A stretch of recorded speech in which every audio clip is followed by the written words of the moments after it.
Hello, it's Charles Fockaert, November 2nd, 2018. I welcome all of you. Thank you for supporting this channel. I encourage you to leave your comments. And a lot of people, as I've mentioned many times before, they will read the comments. And I read all the comments. And I really like to engage with people who leave comments.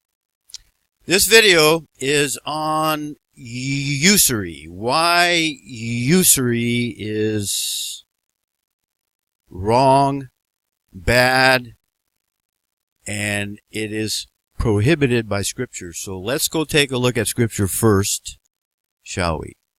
Here we are in Esword, Exodus 22:25. If thou lend money to any of my people that are poor by thee, thou shalt not be to him as a usurer. Neither shalt thou lay upon him usury. Take thou no usury of him. Leviticus 25:36, Leviticus 25:37. You can read that for yourself. It's on the screen. So, Scripture for the Israelites, that's us, that weren't Jewish. The Jews are not the Israelites. The Israelites are the white Europeans. But let's go back and have a look at the evils of usury, shall we? No, I didn't learn any of this when I went to college. I went to college for 5 years. I worked my way through, and I didn't know hardly any money at all when I got out of college because I worked my way through. It took me an extra year, but it was well worth it. I didn't learn about this. In fact, the common teaching is, that just means you can't charge a excess interest.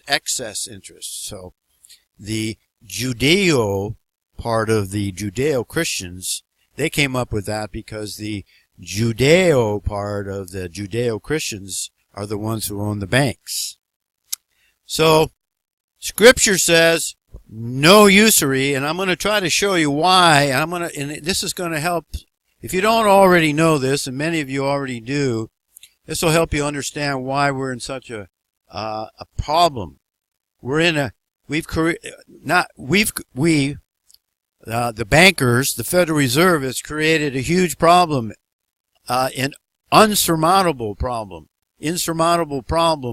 worldwide, and here's why. Let's say you're a businessman and you want to borrow $100,000, and you're lucky enough to get a 5%, a variable interest rate of 5%, and so which means your annual interest rate, your annual amount due for the usury is $5,000. Now let's say you want to buy a house, and another party comes in and they borrow $250,000. They also get a variable 5%. So now they owe $12,500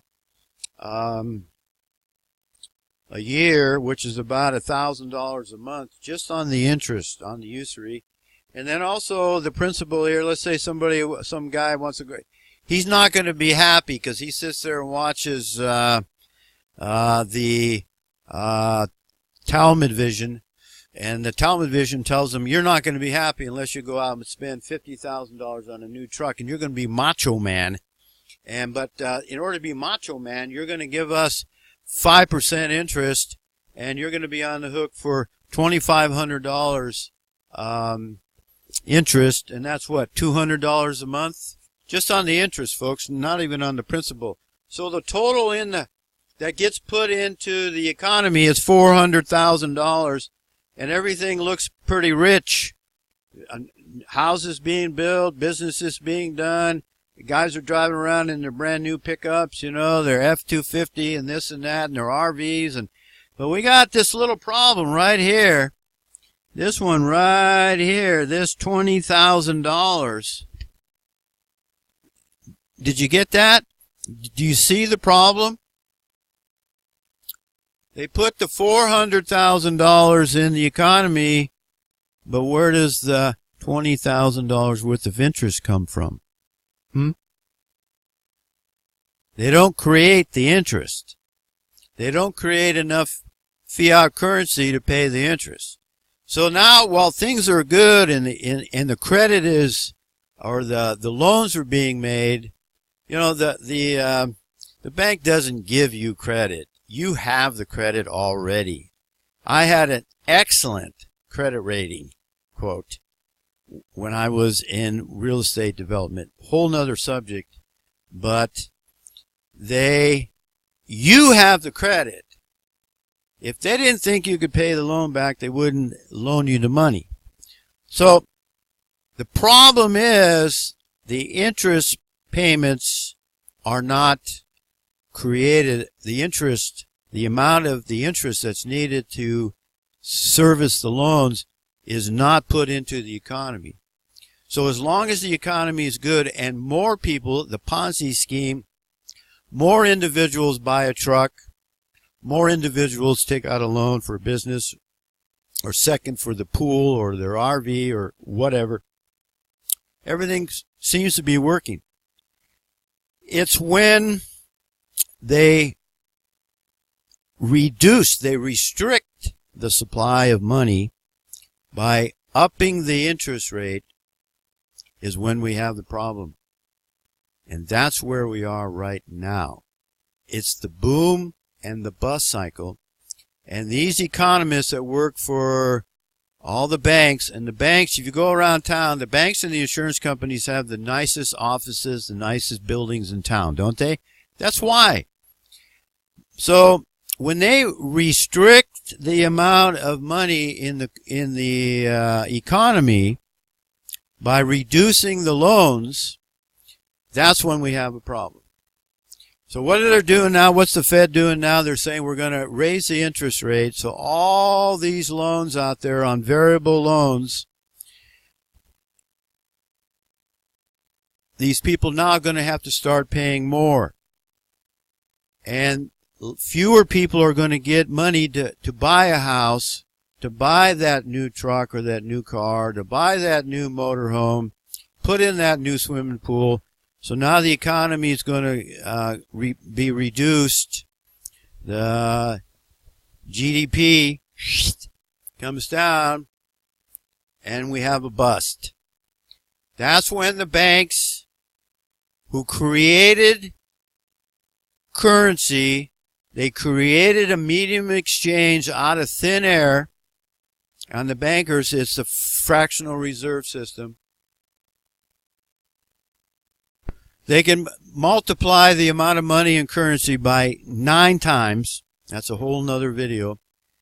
And so that's when you go out. So you went out and you borrowed the money for your truck, let's say, and you work. You give up your time and your effort and your energy and your skills and your knowledge and everything, and you make the payment on the truck. And then through no fault of your own, the economy drops and you don't have work. You don't have people buying your product or your service. You can't make the payment on the truck or the house or the business loan, and they take away what you worked hard for, and they got out of creating currency out of thin air. They take away through foreclosures what you worked hard for, and they didn't do anything for except make the loan to you. They sit in their air-conditioned office, move some papers around, put the money in the economy. They wait a few years, up the interest rate because there's too much activity. The inflation rate, because they've pushed so much money. See, inflation is not the price increases. The inflation is in the amount of currency in circulation, which causes the price to rise. Too much currency chasing too few goods, and we have price increases. And that's where we're headed now. So, as you can see, we're in a big problem because the United States is, the government itself is $21 trillion, $22 trillion in debt. I understand that all of the IRS tax, federal income tax, which you're not required to pay, there's no law requiring you to file and pay federal income tax.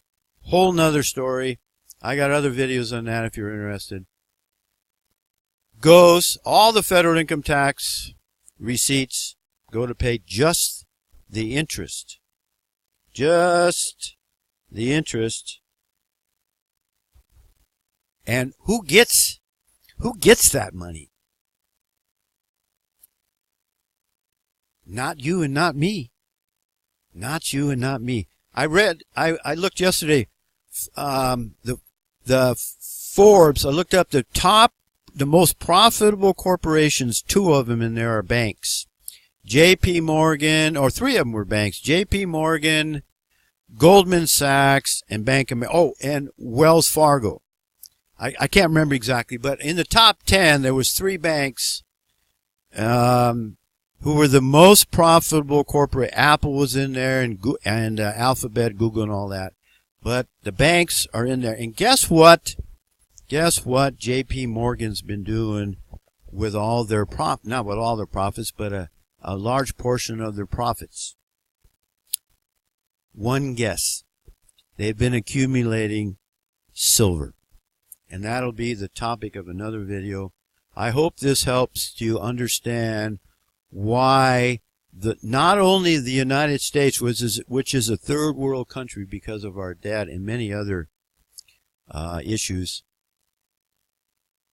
not only is the United States and the people in the United States, the student loans, the home loans, the truck and the vehicle loans, we are so far in debt as a country, as a people, that this is never going to get repaid. Now, it's the same thing all over the world, all at the same time. China, Venezuela, and Trump's trying to prevent Venezuela from paying their bills by putting a sanction on them for gold. But if gold is useless, like some people say, why would Trump even bother? We got a problem in Argentina, Brazil, you name it, Turkey, Italy. We got a worldwide usury problem, which all could have been prevented if we didn't charge usury on the loans. I want to thank you for watching. Thank you for supporting this channel, and may the grace of God, the God of the Israelites, Yahweh is his name, who prohibits usury, may his grace be upon us all, for it should be most obvious that we most certainly need it.